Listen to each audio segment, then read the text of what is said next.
Hello and welcome to our Wednesday webinar from the International Centre for Sustainable Carbon. My name is Rebecca and I'm part of the communications team here. Our monthly webinars are based on our technical reports, which are available from our website, www.sustainable-carbon.org. Residents of member countries and employees of sponsoring organisations can download our reports at no charge after a one-off registration on the website. Please feel free to type in any questions in the questions box as we go along, and we will answer them at the end of this webinar. The subject of today's webinar is a review of cost estimates for CCS in the power sector, presented by Toby Lockwood. Over to you, Toby. Hi, thanks a lot, Rebecca, and hello, everyone. My name's Toby Lockwood, and I'm going to be giving the webinar today. Just a couple of introduction slides to the Centre for Sustainable Carbon. We provide independent information analysis on how coal and other solid fuels can become a cleaner source of energy. And here's our membership.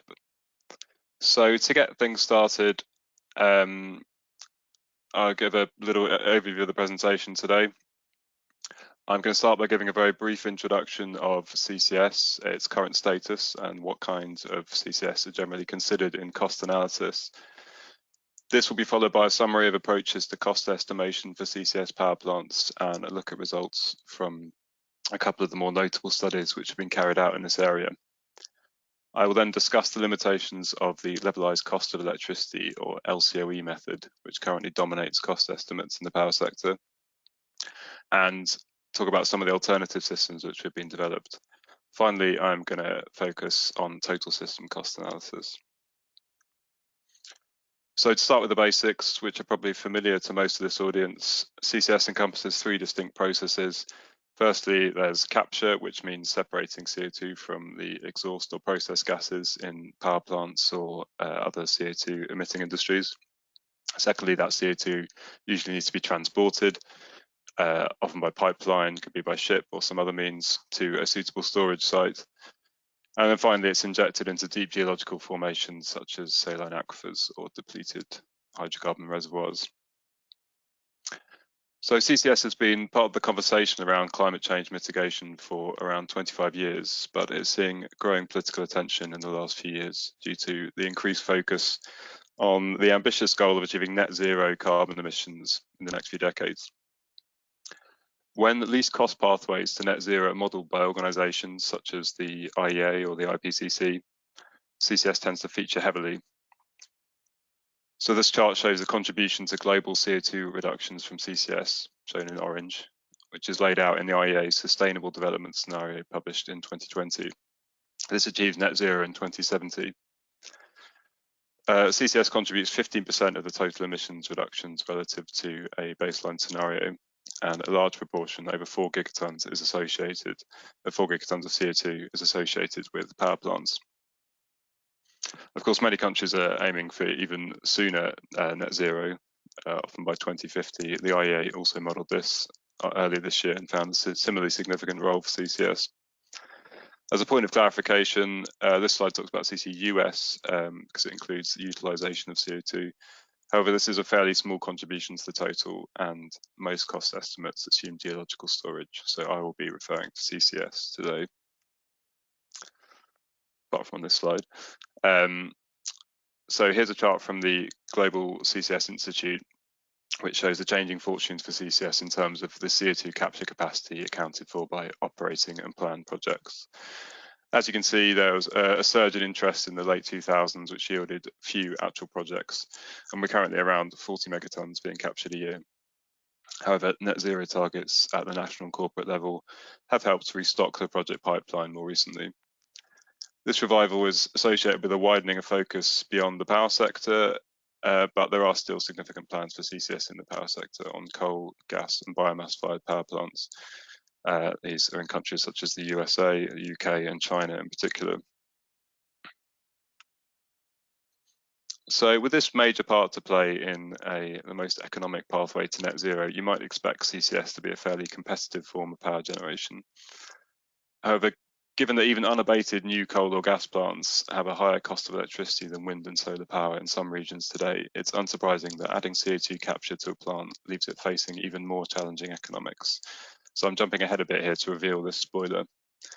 But how do these two seemingly contradictory conclusions, high cost plant, low cost transition, tally with each other? Well, decarbonising electricity is complex, as we will see later in this webinar. So to take a step back now, to talk about cost estimates for CCS power plants, we need to know what kind of technology we're dealing with. Only 2 CCS projects have been applied to full-scale power plants, both of which are coal-fired and in North America. First at Boundary Dam 3 in Canada, and then a larger facility in Texas known as Petronova. Both plants receive significant government funding and rely on revenue from the use of CO2 in oil production. In fact, low oil prices last year led to Petronova being indefinitely mothballed.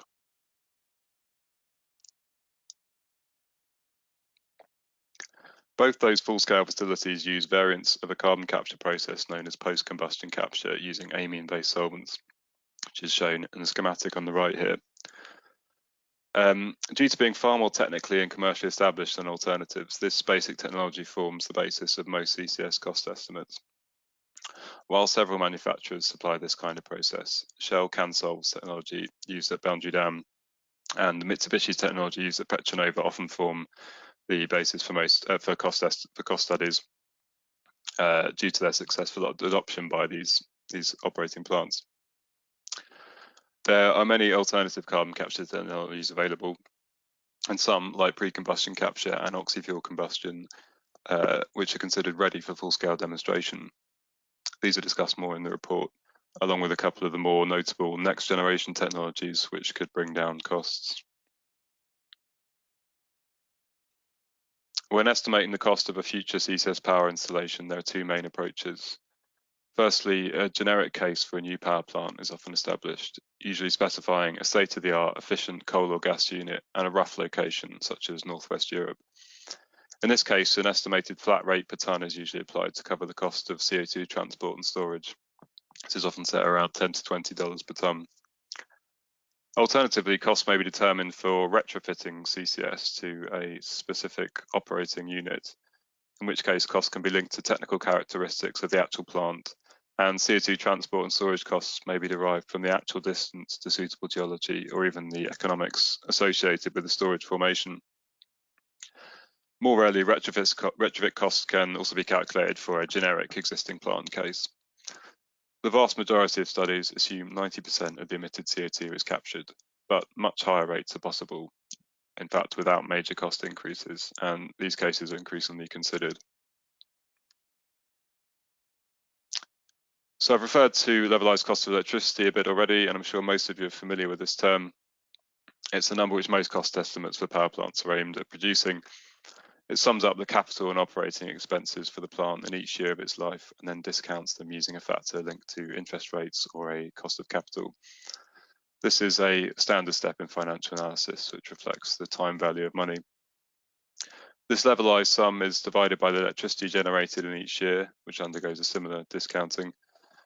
The result should represent a break-even average electricity price for the plant, which together with its relative ease of calculation is why LCOE has become such a popular tool for comparing the economics of different types of power plants. So I'm not going to spend long on this slide, which is covers stuff which is covered more in the draft report. But of course, the cost of a CCS plant can also be expressed in terms of the CO2 it captures rather than the electricity it produces. The straightforward cost of capture is usually used to compare different technologies and often doesn't include CO2 transport and storage. The cost of CO2 avoided expresses the cost of CO2 capture relative to an unabated plant without CCS. This avoids crediting the plant for the additional CO2 which the CCS-equipped plant produces for each net megawatt hour generated. That's because of the energy penalty of the process. It also includes the cost of transport and storage. So there's a lot of words on this slide, but I'm just trying to note here that there is considerable variation between the various methodologies used in CCS cost estimates. So I've summarised a few of the most significant factors on this slide. The most rigorous cost estimates are based on original techno-economic analysis, which sums all the component parts of the plant in a bottom-up fashion, using known costs for existing equipment or their close analogues. The report focuses on a selection of these fundamental studies, which are conducted usually by large research organisations, rather than attempting to cover the host of cost literature which is out there and often derived from prior work. Owing to the widely varying assumptions used, it is not advisable to directly compare cost results from different studies. However, it is useful to collate existing cost estimates to identify some general trends. There are ongoing efforts to standardise cost estimation for CCS, in particular by our sister technology collaboration programme, IAGHG, who have recently published an important white paper on this topic. So staying with our friends at IAGHG, this slide presents some results from a thorough cost study conducted for them by the Wood Group in 2018. It's actually based on an earlier techno-economic analysis that was performed for a hypothetical new gas or coal plant in the Netherlands. So the newer study has adjusted the Netherlands costs to reflect build costs, contingency costs, and fuel prices in various regions around the world. So we can see LCOEs for coal with CCS range from over 100 euros per megawatt hour in Australia to less than 70 euros per megawatt hour in China. The average percentage increase from unabated coal cases to the CCS case is around 93%. Although not shown here, I will note that the CCS cases on gas turbines are generally lower costs, with a mean LCOE of 67 euros per megawatt hour. Different locations are selected for the coal and gas cases, but China is the only shared case which has lower LCOEs for coal and gas, although some are close. I should note that this study was updated in 2020 for the Netherlands case only, so definitely check that out. While there was not a significant change in those results, it did also look at higher capture rates of 98 or 99%. So that's capturing almost all the CO2, and found that there was only modest increases in LCOE, about 4% higher in the case of coal. Another important reference in this field are the cost and performance baselines for fossil energy plants produced by the US-based National Energy Technology Laboratory. The latest edition of this was produced in 2019. This covers new coal and gas plants in the US with a fixed net output of 650 megawatts. So the CCS equipped plants are scaled up in gross output to offset the energy penalty of the process. Like the IAGHG study, this work assumes a Shell CANSOL post-combustion process, although it also includes several pre-combustion capture processes for coal. For a supercritical coal plant, there is a 77% increase in LCOE on the addition of CCS, bringing it to $114 per megawatt hour. Unsurprisingly, in the land of shale gas, the natural gas-fired cases are again lower cost. They're shown on the end here, on the end of this graph. However, there are an awful lot of existing coal plants around, and CCS retrofits present a very different economic proposition, especially when the plant has a significant remaining lifetime. And there are a number of ways of calculating this, which are discussed more in the report. With around half the world's coal capacity, China is understandably the centre of attention for this kind of analysis, and some notable work has been carried out by the National Institute for Clean and Low Carbon Energy, or NICE. In 2018, this group adjusted the NETL baseline costs to a Chinese retrofit context, which again highlighted the lower cost potential in China due to lower build costs. Although this was partly offset by the assumption of low operating hours. So that's the down arrow, the up arrow on this graph. A more recent study by the same group has looked at the effect of higher operating hours for CCS plant, which could certainly become preferred under China's new carbon pricing regime. And NICE has also assessed costs for specific plants in the Shenhua coal fleet on the basis of CO2 avoided, so not cost of electricity. But it found 25% of emissions could be avoided for less than $32 per tonne.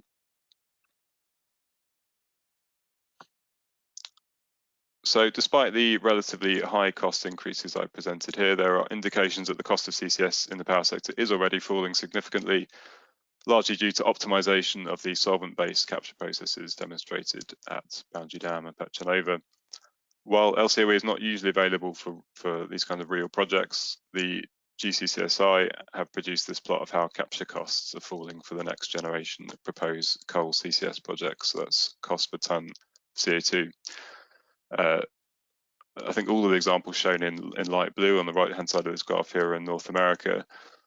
So these are proposed plants. We can see that techno-economic analysis for these plants gives figures clustering around $45 per tonne of CO2 captured, compared to over $60 per tonne for Petronova. And the factors behind these cost reductions are being covered thoroughly in a previous ICSC report I've summarised on the slide here. So how do CCS costs compare with other forms of low carbon generation? This plot shows the well-known dramatic reduction in cost of wind and solar power over the last decade. Globally, solar voltaic costs are estimated to have fallen by 85% from 2010, and onshore wind by 56%. But it is important to compare costs of different power generation technologies on the same basis, and there are relatively few studies which do this and also include CCS. A notable reference is the projected cost of electricity produced by the IEA and Nuclear Energy Agency every 5 years, which had its latest edition in 2020. This is based on a standardized calculation using input data from different countries, but only the USA and Australia provided data on CCS, resulting in the very narrow cost range you can see on the right-hand side of the graph. The median solar and onshore wind cases are 40% and 54% lower than the coal CCS cases, respectively, although offshore wind is closer in cost. However, the key point of this webinar is that LCOE is becoming increasingly inadequate for assessing the cost and value of different kinds of low carbon generation. Wind and solar power are intermittent sources, which we term variable renewable energy, or VRE, and their weather-dependent output does not necessarily correspond with consumer demand. In order to continuously and reliably balance supply and demand, electricity grids require a number of non-energy services. This includes sufficient dependable capacity to meet peak demand, flexible generation which can turn up or down in response to rapid fluctuations, and a range of other services which are used for balancing grid frequency and voltage. Given this complexity, how can we best quantify and communicate the value of different types of power generation? And the plot here shows energy dispatch profiles in Germany, showing how a particular wind output can be very low for several days, which presents a major challenge to grid operators, or could do in future at higher levels of wind penetration, I should say.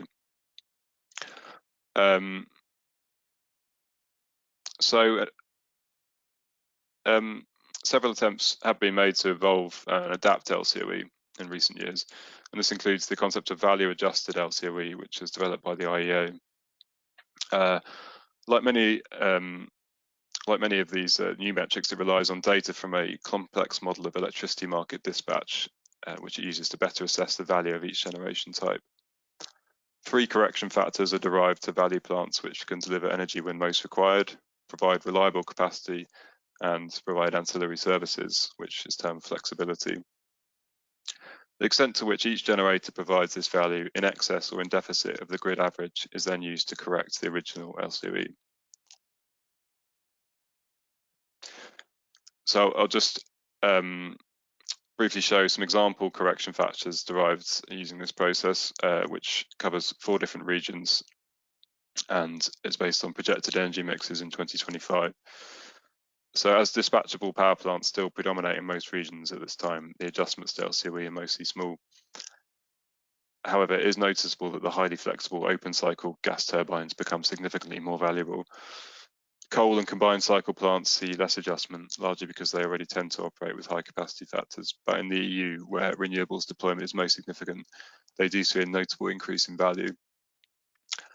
Variable renewables, on the other hand, undergo a negative correction, which is particularly noticeable for solar power in India and the EU, where there is less correspondence between peak demand and daylight hours. So while this analysis has not been performed for CCS-equipped plants specifically, we can assume the trend in correction factors will be similar to the unabated units. Another leading alternative or complement to LCOE analysis is the levelised avoided cost of electricity, or LACE, which is developed by the US-based Energy and Information Administration. So this is again based on a market simulation for some representative time periods throughout the year and across during a day. This metric essentially quantifies the likely income generated by a given technology from both energy markets and capacity compensation mechanisms. A high LACE value corresponds to greater income, and a high LACE to LCOE ratio should correspond to a good investment. The EIA last published LCOE and LACE values for CCS-equipped plant in 2019, and it included projected costs for 2023 and 2040, which are shown in the plot here. Under the LACE basis, the generation types are much more closely matched, and the value increases fairly consistently to 2040. So these LCOE alternatives and others discussed in the report are useful for providing straightforward and easily comparable values for each power source in the same manner as LCOE, but they still struggle to capture the real role and value of different sources at very high levels of decarbonisation, such as net zero. They're still highly linked to the value an investor may be able to obtain from a snapshot of the energy market under a given energy mix. So for the last part of this webinar, I'm going to discuss the use of total system cost analysis, which can provide valuable insight into how grids might actually transition to net zero. This should shed some light on why we keep seeing CCS in the kind of lowest cost pathways I mentioned at the start of this talk. Like the metrics I just discussed, total system cost analysis employs a simulation of an electricity market, but this is combined with a generation expansion model which progressively deploys new low carbon generation and retires old capacity in order to meet carbon targets and future electricity demand. All this is done under the constraints of optimizing total cost, including all capital and operating costs, while also ensuring the grid meets adequacy and reliability criteria and has sufficient supply balancing services. A key step is then to run this model without a given technology, thereby determining the value of that technology. In other words, how much can that technology reduce the total cost of the transition? This slide is based on a 2018 study by Imperial College for the IEA's Coal Industry Advisory Board, which looked at 5 grid regions around the world, or maybe more actually, I think. Using the example of the ERCOT grid in Texas, I've shown the change in generation mix over the course of a transition to net zero in 2050. With all technologies available to the model, there is considerable use of CCS, which is applied to gas, coal and biomass plants. The biomass CCS actually provides negative emissions which offset the residual emissions from the coal and gas CCS. So without CCS, massive deployment of offshore wind and solar is required, leading to a 250% increase in total system cost. This is partly associated with around an 80% increase in the total installed capacity, which this grid needs without CCS. This slide shows the dispatch profiles for 11 representative days under the net zero energy mixes. And the lower plot shows a case which is further constrained to only deploy renewables and energy storage. In this scenario, it's clear that there are periods when energy demand, shown by the dotted line, is going unmet, as the system struggles to charge adequate storage capacity from surplus generation in the preceding day. So here, battery storage, which is shown in pink, plays quite a limited role in slowing the drops in renewable output. Now I'm going to give a sneak preview of work that the ICSC has itself commissioned from Professor McDowell's group at Imperial College. This builds on the previous study. This work should be published before the end of the year or sooner. And it builds on the previous study, in particular by examining the effect of some uncertain parameters such as fuel prices, technology costs, and CO2 capture rates. It also includes power to gas as a longer-term energy storage option. And the plot on the right highlights the role of CCS at different levels of decarbonisation for the German grid. Here it's clear that the value of CCS only becomes apparent at very stringent levels of decarbonisation, with CCS-free scenarios first diverging from technology agnostic scenarios at the carbon intensity of 10 kilograms per megawatt hour. So that's the carbon intensity of the whole grid. And then it sees a dramatic increase in total system cost and net zero on the right. So that's where the squares go much higher than the circles. Another key point highlighted by this new study is the potentially damaging effects that a technology-constrained transition can have in emerging economies, which, unlike most developed nations, require a massive increase in electricity supply over the coming decades. So I've shown here for Indonesia, assuming a realistic build rate for renewable generation, Indonesia and Vietnam both fall well short of projected demand growth, which imposes a quantifiable loss of future GDP, shown by the red bar on the right. And this loss growth goes into the trillions. It's worth noting the scenario still includes over 130 gigawatts of renewables and net zero. So it doesn't look like it, but still massive renewable build out. So similar work has been conducted on total system cost analysis by Red Vector and Gamma Energy, which has focused on Australia's national electricity market, on NEM. That's a long grid which covers the whole eastern side of the country.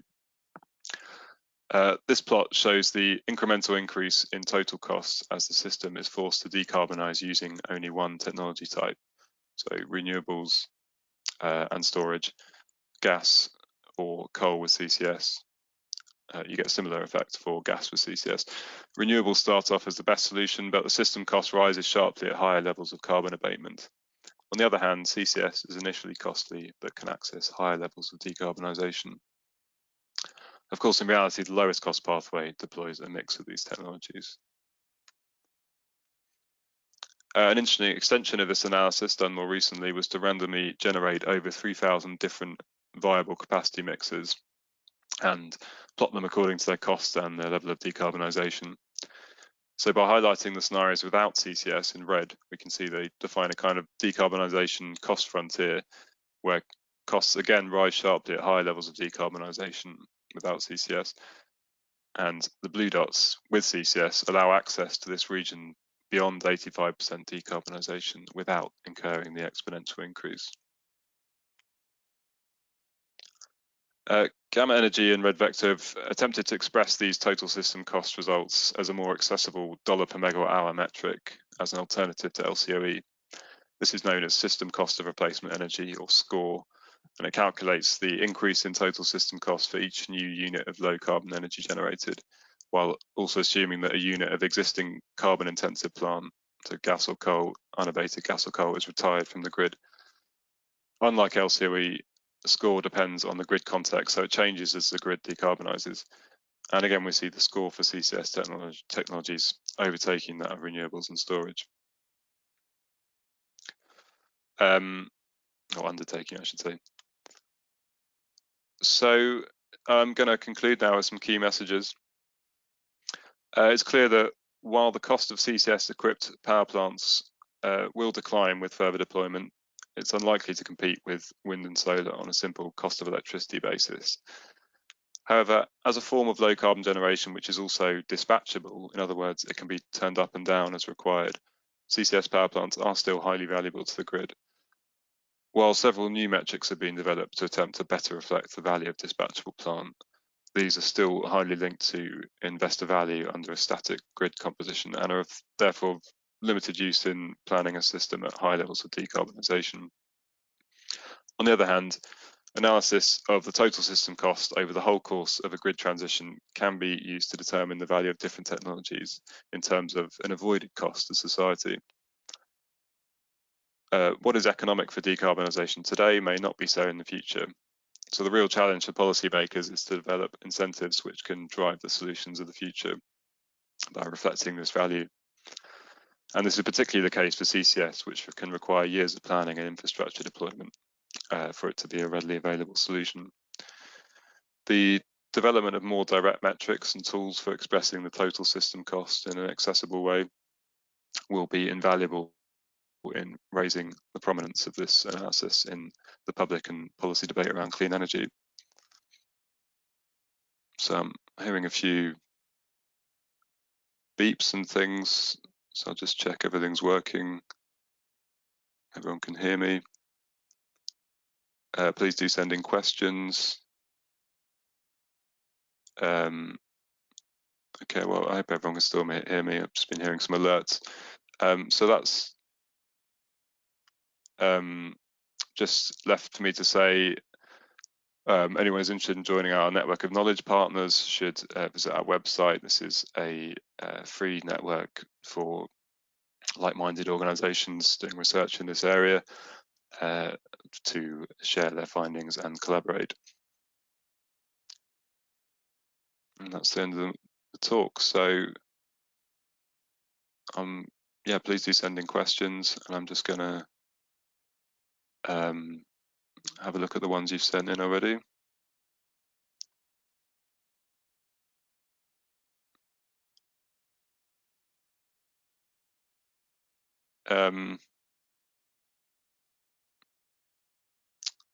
So there's a few about CO2 pricing here.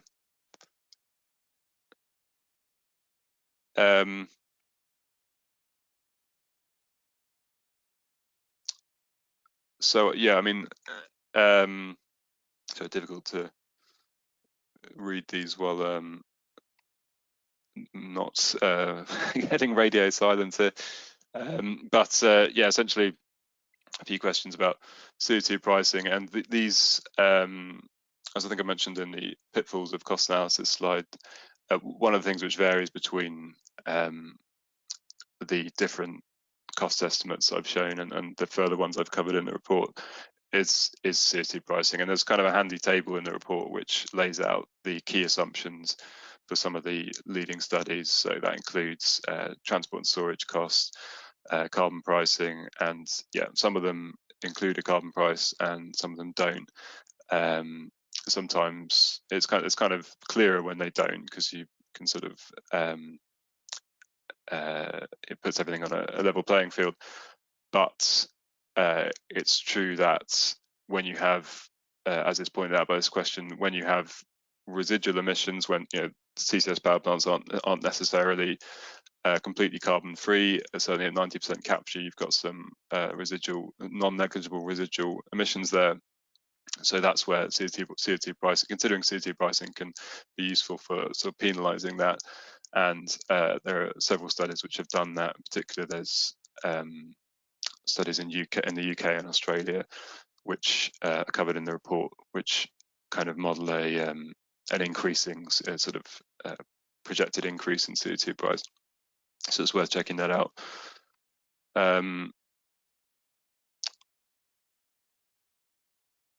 So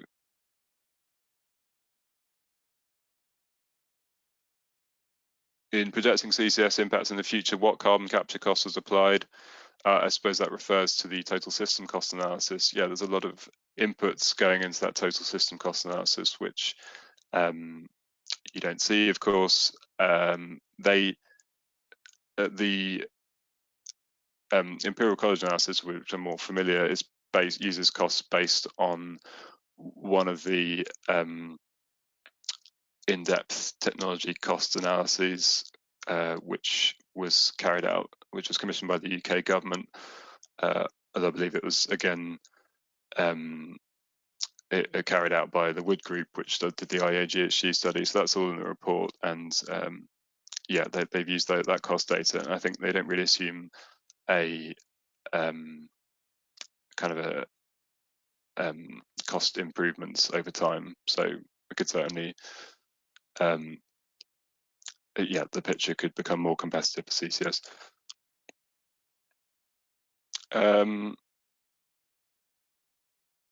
So yeah, someone's asked, dispatchable low carbon plant is clearly valuable towards achieving net zero. How do green hydrogen and battery storage compare with CCS in that regard? Well, as I said, I mean, the kind of benefit of total system cost analysis is that's all factored in.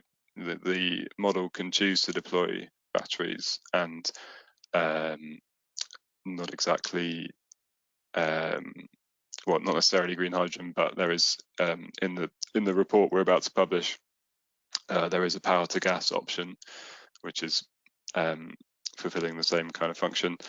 So that's, yeah, like a means of long-term energy storage. So it's all factored in, and you kind of allow the model to select as necessary. And we do see a reasonable amount of, particularly in some regions, there is a reasonable amount of deployment of those long-term storage options. Battery storage, as I demonstrated, is often quite limited into what in what it can achieve. It's quite a sort of short-term solution. It doesn't cover, and you already need a large amount of surplus renewable capacity to in these renewables constrained grids.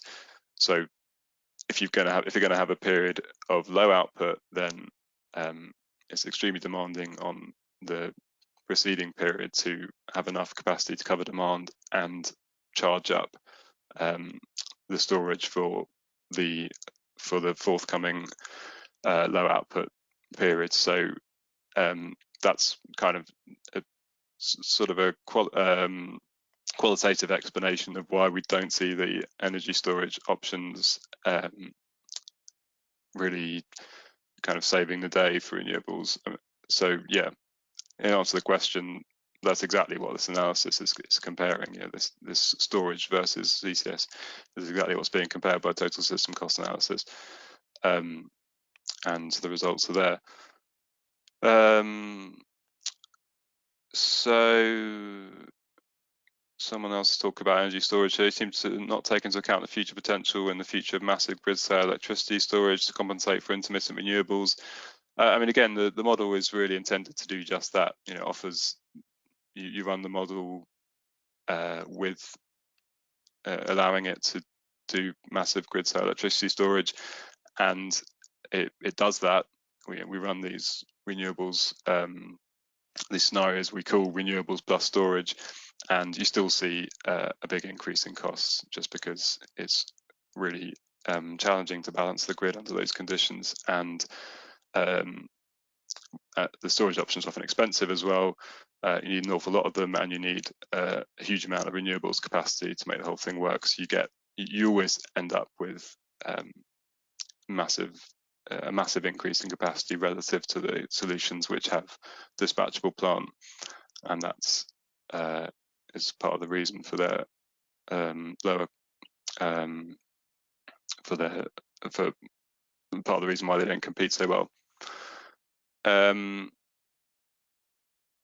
How's the cost estimates for CCS compared to direct air capture technologies?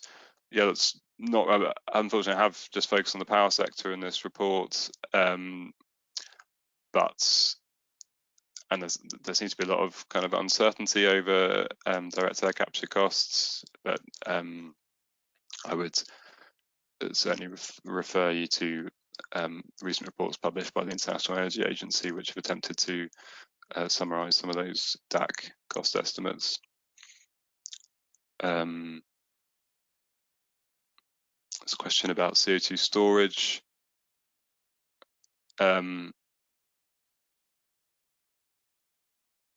Yeah, I mean, obviously there are in some, there's the more people look for CO2 geology, which is suitable CO2 storage, the more it's found. You know, you can't really make too many conclusions about the availability of geological storage without properly investigating a given region. But so I'm just trying to understand this question. But yeah, in short, it's not really considered by this kind of generic cost analysis. You know, there will be places where CO2 storage is not available. As I said, the kind of generic cost estimates, they often just assume a kind of flat rate for CO2 storage. I think often the sort of rough location which is selected for the plant is kind of based on knowledge of some suitable geology being available. On the other hand, when you get specific cost estimating of actual operating plants, which I didn't talk about too much today, but I briefly alluded to the study that NICE did in China. So that does look at how far away each plant is from storage and cost that based on the pipeline length and stuff. So it's worth looking at that work. Yeah, someone's asked what is the acceptable cost of CCS for the power plant owner. Of course, it's an additional cost to a power plant, and no one's going to do it unless there's an incentive to do it, and that's a whole different conversation which we've covered in many other reports. And it really comes down to what kind of incentive you can put in place. You know, if policymakers see that there is a value for, or based on this kind of analysis can see a value for CCS, then it's really, as I said at the end of the talk, it's really incumbent on them to create incentive which could make it viable for a plant operator to install CCS. And we're beginning to see that in some parts of the world. So in particular, the 45Q tax credit for CO2 storage in the US. And there's a sort of contract for difference model being proposed in the UK currently to drive CCS on combined cycle plants.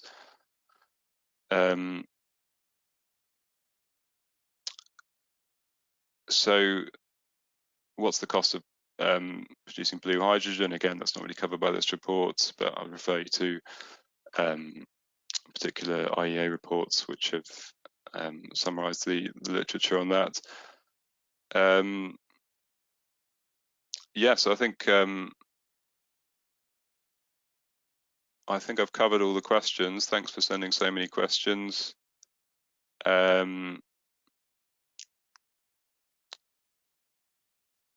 Yes, I'll hand back to Rebecca, I think. Thank you very much, Toby. The report on this topic will be published in the next couple of months, and the slides from this webinar will be available to download from the webinar page of our website very shortly. The next webinar from us will be on the coal and its potential in developing Africa, and will be presented by Paul Barua on the 13th of October. Thank you all for joining us today, and goodbye.